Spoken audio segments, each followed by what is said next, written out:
Europe. Europe 1. Vincent Hervouet, le tribunal pénal international pour l'ex-Yougoslavie a donc condamné le chef militaire des Serbes de Bosnie à la perpétuité.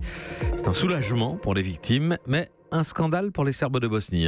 Oui, le général Ratko Mladic finira sa vie derrière les barreaux. Ses partisans jurent qu'il aurait échappé à la perpétuité s'il avait été jugé par une cour martiale ou par un tribunal en Serbie. En somme, par des gens qui s'y connaissent, sans illusion sur la sauvagerie de la guerre en Yougoslavie. Évidemment, avec un des leurs, les juges auraient eu la main moins lourde. Le plus probable, c'est que le chef des Serbes de Bosnie courrait toujours s'il n'y avait pas eu le TPI. Les Serbes disent qu'il sert de bouc émissaire. La justice, comme l'histoire, est écrite par les vainqueurs. La plupart des condamnés sont serbes et les Serbes ont perdu toutes les guerres, incapables de sauver la Yougoslavie ou même de conserver le Kosovo. Et sans doute que la morale n'y trouve pas son compte ou qu'il y aurait à dire sur le plan du droit. Mais l'impunité est un poison bien pire. Vous dites l'impunité à une patrie, le Liban ? Oui, c'est le contre-exemple.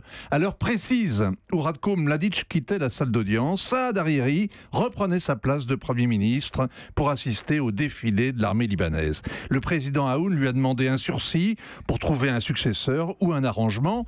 Et même le Hezbollah se satisfait de ce pis-aller. Les enturbanés sont magnanimes. Sous la pression des Saoudiens, Saad Hariri les avait accusés de déstabiliser la région et de menacer sa vie. Rien que ça, eh bien, ce réquisitoire est oublié. Il est pardonné et c'est le soulagement général. Depuis des années, Saad baise les brodequins et les babouches de ceux qu'on soupçonne d'avoir assassiné son père.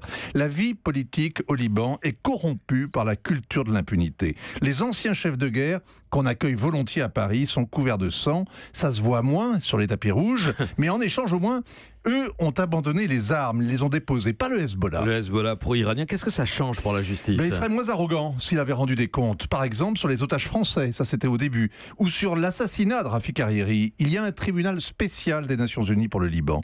En 10 ans, il a dépensé plus d'1 milliard de dollars, mais les résultats de son enquête reste absolument secret, car c'est un tribunal hybride. Il siège à Beyrouth, il n'est pas hors sol. C'est aux juges libanais de publier les mises en accusation. Alors évidemment, les juges se taisent, ils ont peur, et le Hezbollah règne, fort de son impunité. Conclusion, si Mladic était ministre des anciens combattants en Serbie, eh bien la Serbie continuerait de marcher sur les pieds de ses voisins.